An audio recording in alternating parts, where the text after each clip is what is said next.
Мен күйеуіммен сөйлесуді аяқтадым, бірақ тұтқаны қоймаған екенмін. Арттағы бір дауыс мені елең еткізді. Ал кімнің қасында тұрғанын және не туралы сөйлесіп жатқанын түсінген сәтте мен есімнен танып қала жаздадым. Жалғастырмас бұрын арнаға жазылып пікір қалдырыңыздар. Сіздердің қолдауларыңыз арнаның дамуына және жаңа әсерлі оқиғалармен бөлісуге көмектеседі. Тыңдауыңыз жағымды болсын. Медициналық жабдық жеткізуге арналған келісімшарт көз алдында бұлыңғырланып, сандар мен баптар бір тұтас қойыртпаққа айналып кетті. Елена мұрнын уқалап, орындық арқалығына шалқайды. Күйеуінің телефон соққаны дәл уақытында болды. Лен, сәлем. Тыңдашы, мен бүгін кешігем. Кездесу созылып кетті. Тағы да ма? Әйел парақты механикалық түрде аударып қойды. Аптаның 3-ші рет қайталанған жағдайы. Не істей алам, жұмыс қой. Маған кешкі ас дайындап әуре болма, бір жерден бірдеңе жеп алам. Жақсы. Елена соңғы жарты жылда күйеуінің жиі жұмысқа қалып жүргеніне үйреніп кеткен. Үйде кездесеміз ғой. Иә, әрине. Жақсы, әзірше сау бол. Әйел қоңырауды аяқтамақ болғанда бір түрлі әйел күлкісін естіді. Қолындағы телефонды тоқтатып ұстай қалды. Бұл күлкі. Қайдан таныс? Игор, сен уәде беріп едің ғой. Деген әйел даусы анық естілді. Еленаның жүрегі тоқтап қалғандай болды. Бұл Анжела. Бұрынғы құрбысы 2 жыл бұрын ақшаға байланысты ұрсып қатынас үзіліп қалған. Ол не істеп жүр күйеуінің қасында? Сәл шыдашы, деді Игордың даусы. Абай болуымыз керек. Маған жасырудан жалықтым. Қашан бір шешімге келесің? Анжел, келістік қой. Әлі сәл күте тұр. Бәрі реттеледі. Ең бастысы, Лена ертерек ештеңе сезіп қалмасын. Елена саусақтарының үйіп қалғанын сезді. Телефон қолынан түсіп кете жаздады. Қандай шешім? Қандай жоспар? Мен күтуден шаршадым, деді Анжела. 2 жыл өтті. Ол бәрібір бәрін біледі. Біледі, бірақ қазір емес. Менде жоспар бар. Маған сен. Жоспар. Елена құлағын телефонға тақап, әр сөзін қалт жібермеуге тырысты. Тамақтан түйін пайда болды. Сенің Еленаң сондай аңғал, деп күлді Анжела, ештеңе сезбей жүр. Ал біз бәрін көз алдында жасап жатырмыз. Тыныш, деді Игор ашуланып. Артық кетпе. Ол көрінгеннен ақылдырақ. Игор, мен шынымен айтып тұрмын. Құжаттарды рәсімде де, осы комедияны доғар. Құжаттар. Қандай құжаттар? Елена арқасымен мұздай тер ағып бара жатқанын сезді. Жақсы, жақсы. Келесі аптада заңгермен кездесем. Бірақ сенде абай бол. Егер ол бірдеңе сезсе, бәрі күл талқан болады. Уәде берем. Бірақ мен мәңгі күтіп отыра алмаймын. Сол сәтте көліктің есігі ашылып, жабылған дауысы естілді. Отыр, жүр, мен асығып тұрмын, деді Игор. Содан кейін байланыс үзілді. Елена қара экранға қарап қатып қалды. Ойлар бір-біріне қайшы келіп шатасып жатты. Игор мен Анжела 2 жыл. Құжаттары жоспар. Анжела 2 жыл бұрын қарыз алған ақшаны анасының еміне жұмсадым деген. Бірақ кейін ол өтегені ақталған еді. Ал енді олар осы уақыт бойы бірге болған ба? Лена, медтехникамен келісім шартқа қол қоясың ба? Деп Марина, сатып алу бөлімінің бастығы, кабинеттің есігінен кіріп келді. 2 данасы бар, екеуіне де қол қою керек, деді ол. Елена папканы қолына алды, бірақ әріптер қайтадан көз алдында бұлдырап кетті. Қолы дірілдеп тұр. Лена, бәрі дұрыс па? Өзіңе ұқсамайсың. Бірдеңе болды ма? Жоқ, бәрі жақсы. Басым сәл ауырып тұр. Үйге баршы. Күннің бітуіне 1 сағат қалды ғой. Жоқ, қазір бітіре салам. Елена өзін күштеп жинап келісім шартқа назар аударды. Кешке үйде әйел тынышсыз жүріп алды. Күндізгі әңгіме қайта-қайта ойына орала берді. Әр сөз жаңа мағына алып, әр сөйлем жанын қарып өтті. Каматтағы отбасылық суреттер енді бөтен біреудің өміріндей көрінді. Ол Сочидегі демалыстан түскен суретті қолына алды. Сол күнді жақсы есінде сақтаған. Игорь бүкіл кеш бойы телефонмен бірдеңе теріп отырды. Елена сұрағанда, «Не істеп отырсың?» дегенде, ол «Жұмыс» деп жауап беріп, экранды жасырып қойған еді. Сол кезде ол күйеуін еңбекқор, нағыз жұмысбасты адам деп ойлаған. Ал енді Елена күйеуінің хаттарды әріптестеріне емес, мүлде басқа біреуге жазғанын түсінді. 2 жыл бойы осыны созып келеміз, Анжеланың сөзі ойына оралды. Сонда бәрі сол ақша дауына байланысты жанжалдан кейін басталғаны ма? Мүмкін олар әдейі сол жанжалды ұйымдастырып, бір-бірімен ашық араласпау үшін, күдік тудырмас үшін жасаған шығар. Елена ас үйге барып, машиналық түрде шәйнекті қойды. Тоңазытқышта кешкі асқа арналған азық-түлік тұр еді.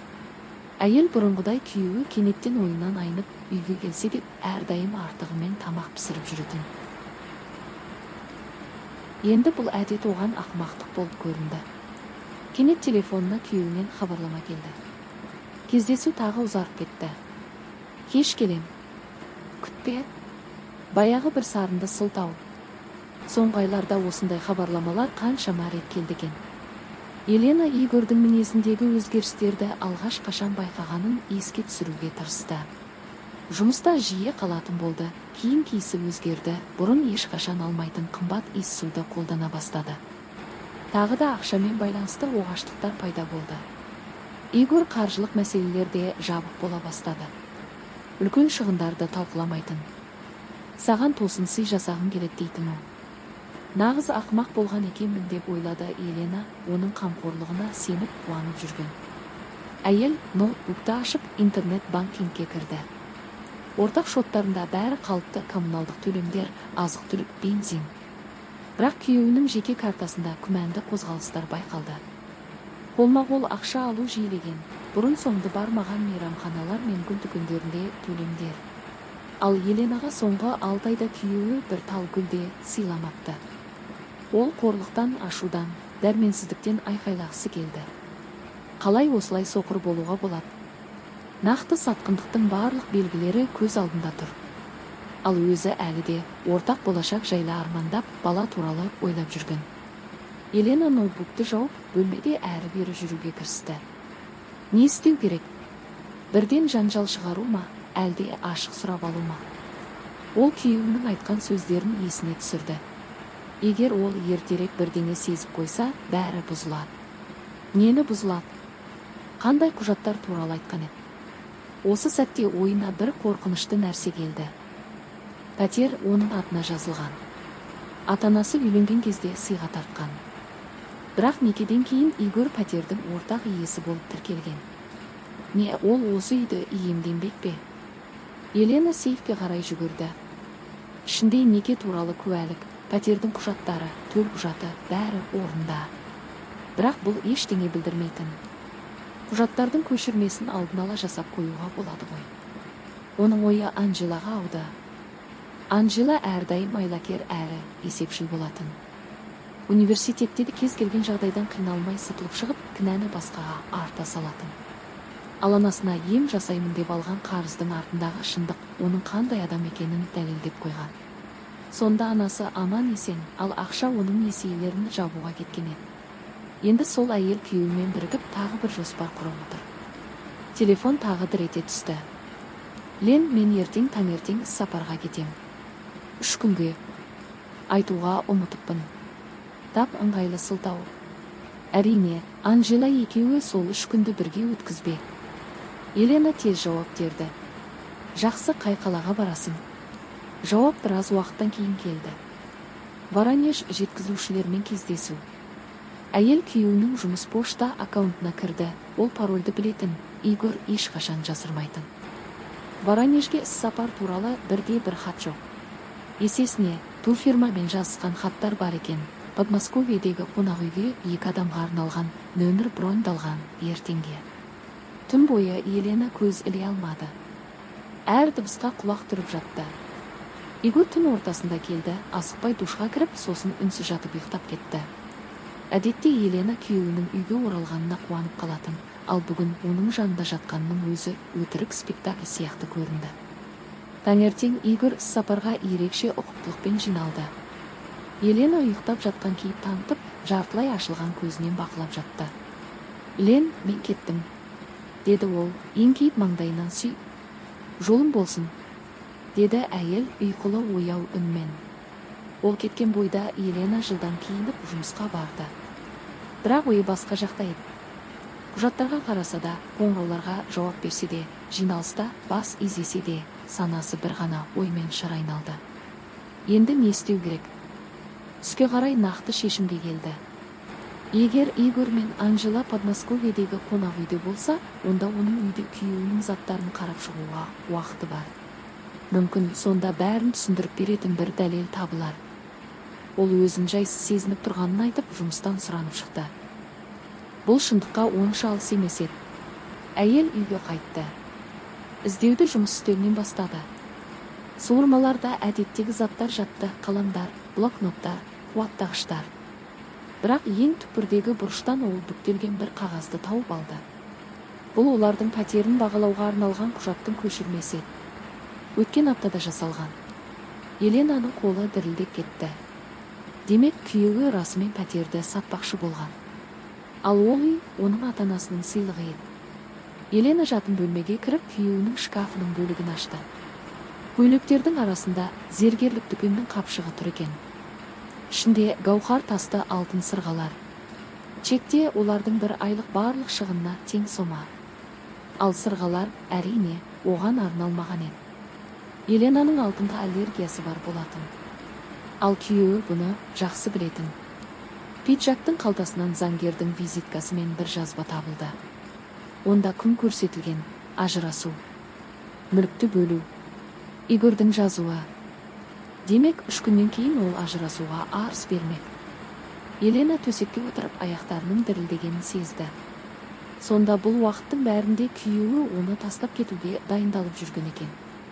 Тек тастап кету ғана емес, бәрін тартып алмақшы. Әйелдің ішін ашу кернеді: суық, өткір, таза. Өздерін ақылды, ал оны аңқау санайтындарына деген ашу. Ол тез ноутбугын алып іске кірісті. Бірінші кезекте интернет банкингке кіріп, ортақ шоттағы барлық ақшаны өз есеп шотына аударды. Сосын күйеуі байланысқан туристік агенттіктің нөмірін тапты. Сәлеметсіз бе, мен Кравцов мырзаның жұбайымын. Ол отельге кіру уақытын кейінге қалдырсын деп өтінген еді. Бізде отбасылық жағдай туындады. Түсінікті қай уақытқа шегереміз? Әзірге белгісіз. Бәлкім бронды мүлде жою керек болар. Жақсы, өзгерістер енгіземіз. Хабарлағаныңызға рахмет. Елена жеңіл жымиды. Құстарым отельге келіп, жабық есік тапсын. Романтикалық демалыс бітті. Бірақ бұл аз. Тағы бір нәрсе істеу керек. Ол қайтадан телефонды алып, марқұм әжесінің мұрасын рәсімдеуге көмектескен таныс заңгер Олег Михайловичке қоңырау шалды.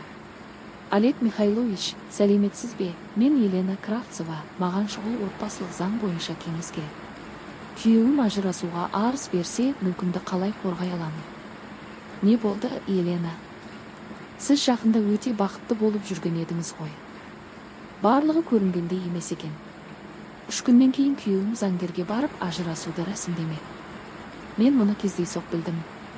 Түсіндім, пәтер сізге ата-аналарыңыз тарапынан сыйға берілген бе, әлде некеден кейін бе? Неке қиярдан бұрын. Онда бәрі жақсы. Егер сыйға тарту құжаты сіздің атыңызда болса, ол жеке меншігіңіз. Ажырасу кезінде бөлінбейді. Бірақ бір жайт бар, егер жөндеуге немесе қайта жоспарлауға ортақ ақша жұмсалса, ол есепке алынады. Елена терең дем алды. Елеулі жөндеу болған жоқ, тек косметикалық өзгерістер ғана. Ал ортақ жинақтар ше? Егер ақша ортақ шотта болса, жарты-жартыдан бөлінеді. Бірақ егер бір тарап табысын жасырып, ақшаны аударып үлгерсе, сот бұл жағдайды ескеріп шешім қабылдай алады. Яғни мен ортақ ақшаны өз есеп шотыма аударуға құқылымын ба? Формалды түрде иә, бұл сіздің құқығыңыз. Бірақ барлық қаржы қозғалысын құжат жүзінде дәлелдеп қою маңызды. Ал сіз күйеуіңіздің расымен ажырасатынына сенімсіз бе? Әлде алдымен сөйлесіп көру керек бе? Олег Михайлович, ол 2 жылдан бері басқа елмен кездесіп жүр және біздің пәтерді сатпақ.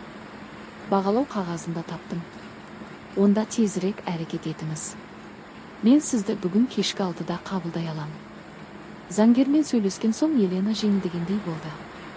Бірақ бұл да аз еді. Игорь мен Анжела оны әлсіз, аңқау деп ойлаған.